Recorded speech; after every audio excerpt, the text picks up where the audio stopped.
The East London Magistrate Court heard Malema and his bodyguard's Section 174 application to have their charges dropped. The defense team says the state has failed to provide solid evidence to substantiate the allegations against Malema and his bodyguard.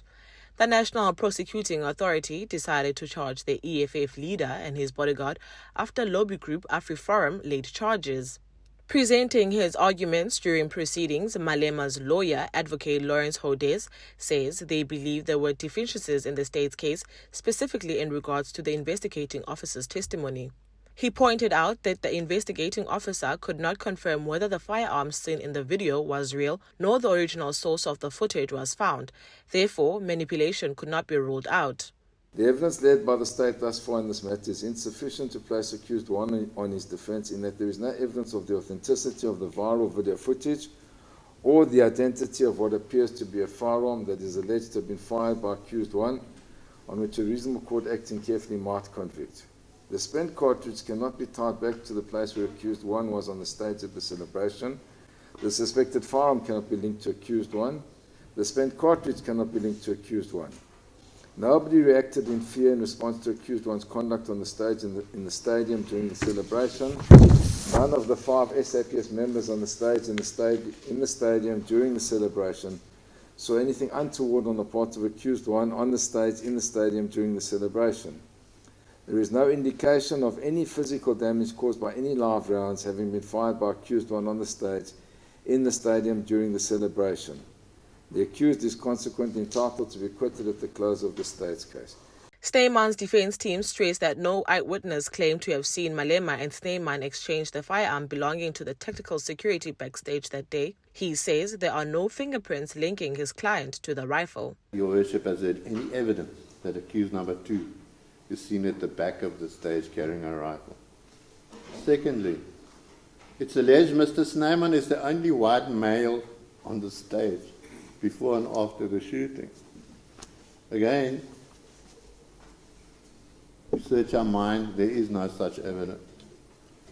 Mr. Snyman handed a rifle that belonged to tactical security to Mr. Malema.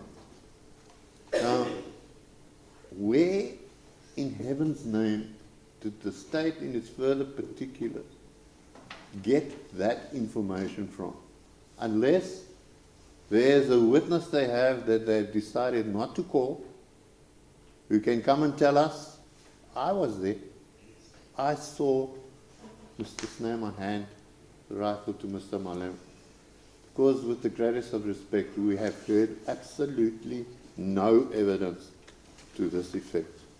However, Advocate Joel Caesar believes that the state has proved its case beyond a reasonable doubt. He says the evidence is overwhelming. Caesar added that a charge of defeating the ends of justice should be added to the charges against Snyman, who allegedly tampered with the firing pin and the inner mechanisms so the rifle handed in do not link to the cartridge found on the scene.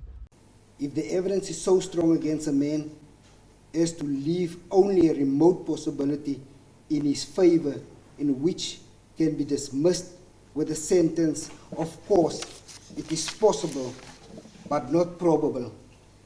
The case is proved beyond reasonable doubt, but nothing short of that will surface. 1 + 1 = 2, plus another 1 = 3. Your Worship's got the video footage, Your Worship's got the spent cartridge, Your Worship's got the actual firearm. You've observed it. It's my submission that that is proved beyond reasonable doubt.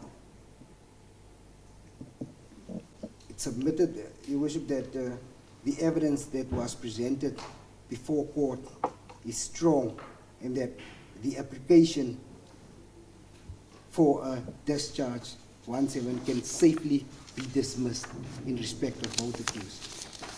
The case has been postponed until the 19th of October to give Magistrate Toinette Olivier time to review the evidence before delivering her verdict. For MPK TV News, Ndombozuko Palindolo, East London.